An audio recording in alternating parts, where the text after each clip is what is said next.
Dear students, today we are going to talk about events in sexual reproduction.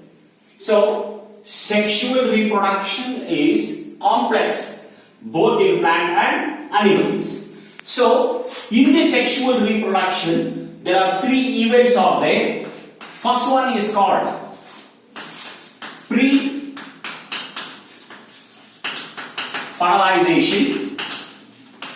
The second one is called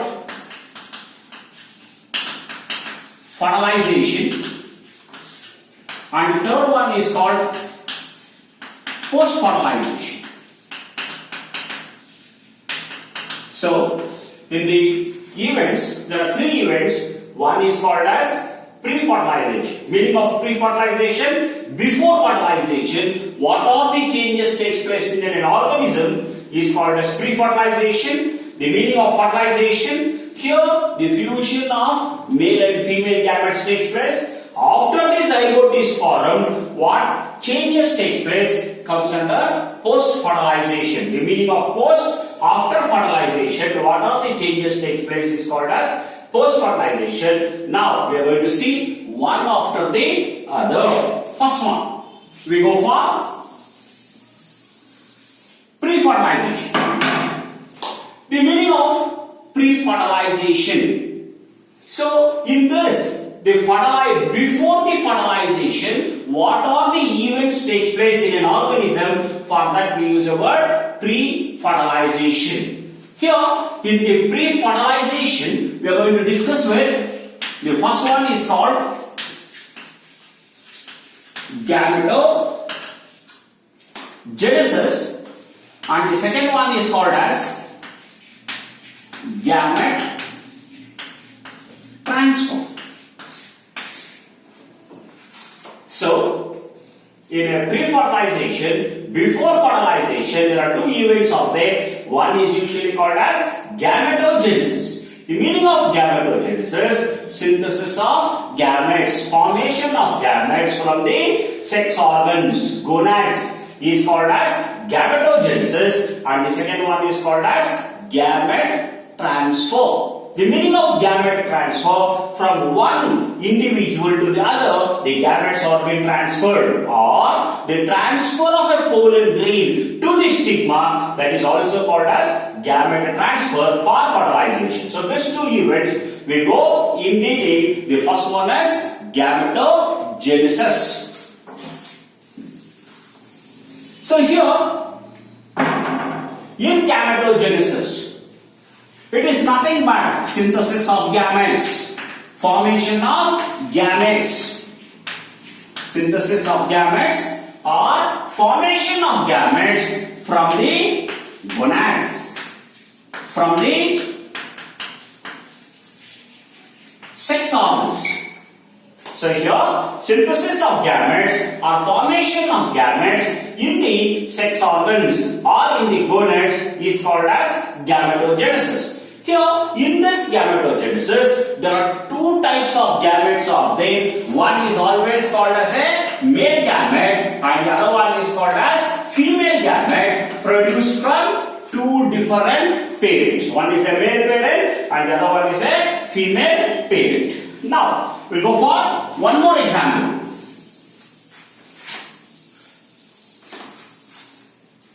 So, when we take algae and the lower organisms, protozoans.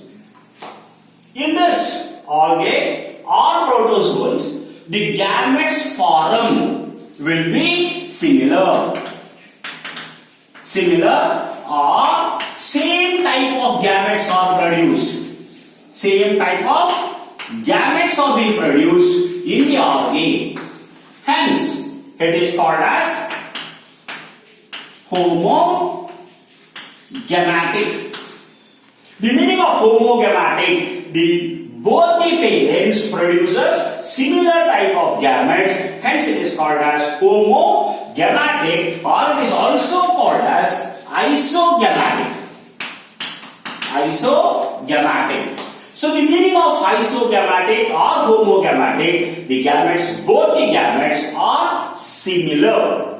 So, example, in algae, just we have seen one of the gamete is like this, which are flagellated, motile, and the other gamete is also same.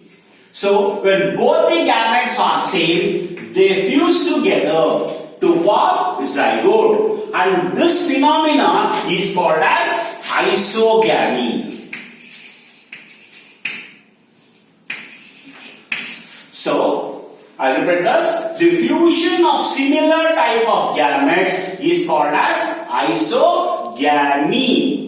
So, isogamy is the phenomena where the fusion of gametes takes place.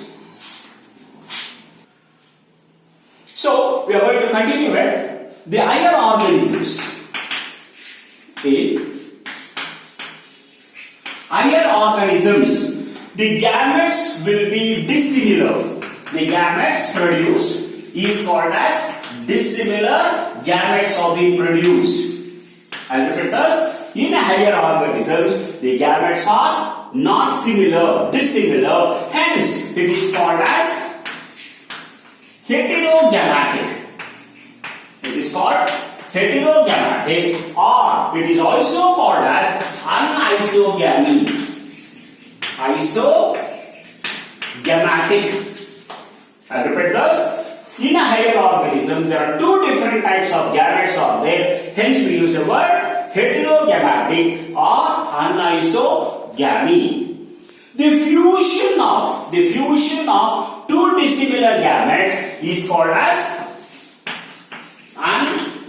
anisogamy. This is called as the phenomena where the two dissimilar gametes are present. This condition is called as anisogamatic, and the fusion of dissimilar, this phenomena is called as anisogamy. Now, when we go for some of the examples like higher organisms, in a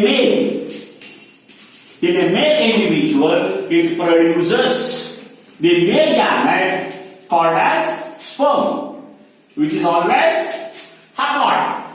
In some of the other plants, we use the word anthriozoites. In some of the other one called as spermatozoites. So, in some of the male individuals may be called as sperms, anthriozoites, spermatozoites are being present. When we go for a higher plant, the male gamete is called as pollen grain. The male gamete is called pollen grain. When we step into the other one called as a female gamete. When we step into another one called as a female individual.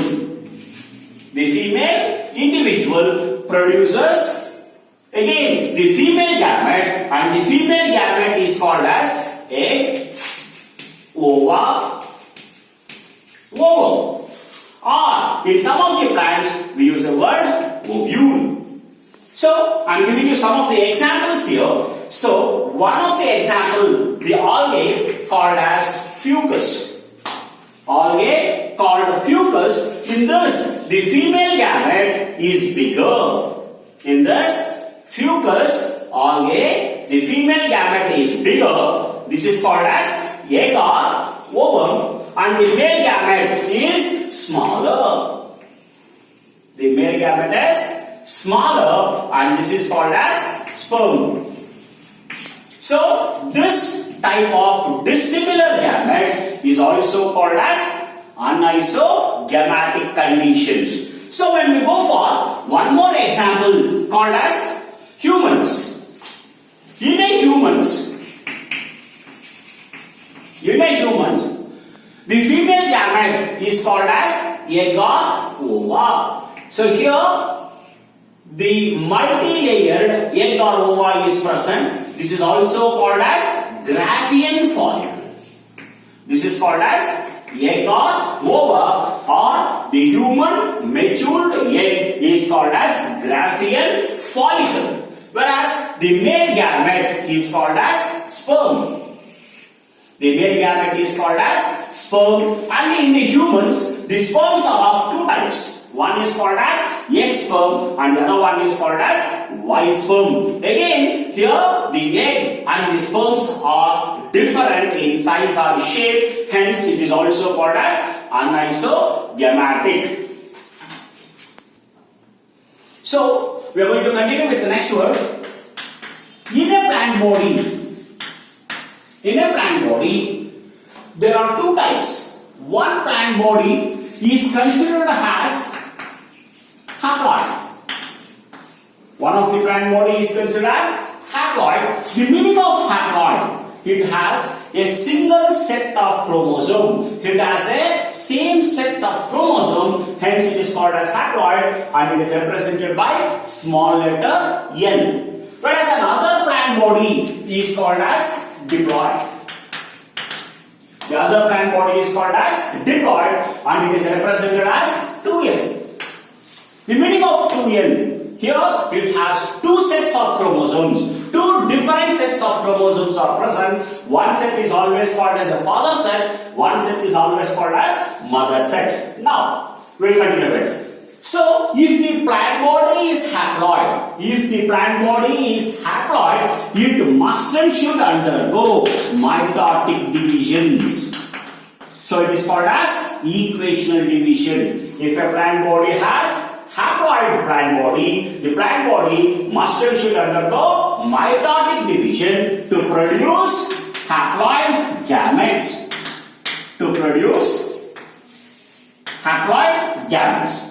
So, plant body is haploid and the gametes produced is also called as haploid. So, this can be noticed in some of the examples like Monera.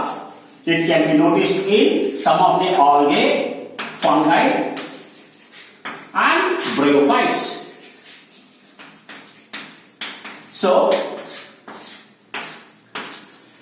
in Monera, algae, fungi and bryophytes, the plant body is haploid, hence they always produce haploid type of gametes. Now, we go for the next word called as diploid.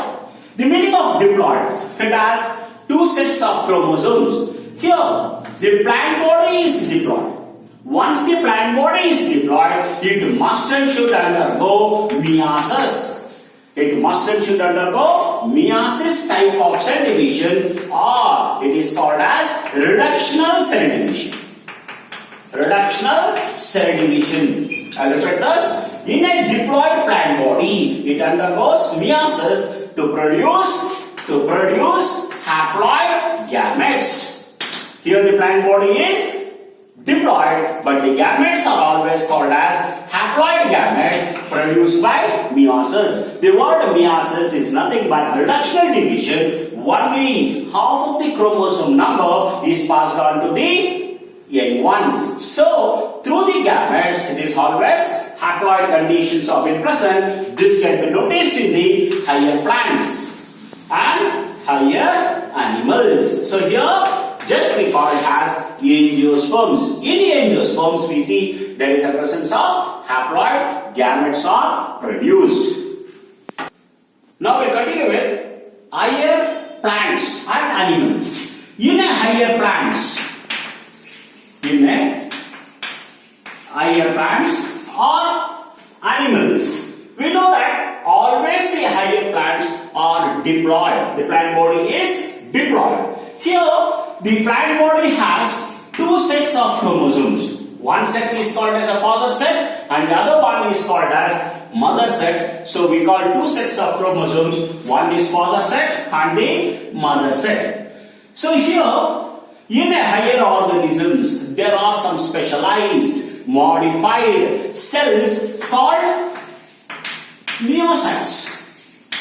And repeat this. In a plant, there is a plant or animals, there is a presence of some modified cells called as meiocytes, where from this meiocytes, gametes are being produced. Meiocyte is nothing but diploid cell. Meiocyte is nothing but called as microspore, mother cell, or we use a word megaspore mother cell.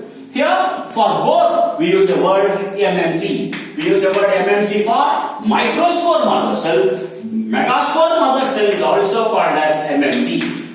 Even it may be called as gamete mother cell. So, this may be called as GMC. So, all these are same. Neocyte, gamete mother cells, microspore mother cells or megaspore mother cells, all these are same. From these meiocytes, the haploid gametes are produced. So here, the meiocyte cells undergoes meiosis. The meiocyte cell, which is a diploid, undergoes meiosis to produce haploid gametes.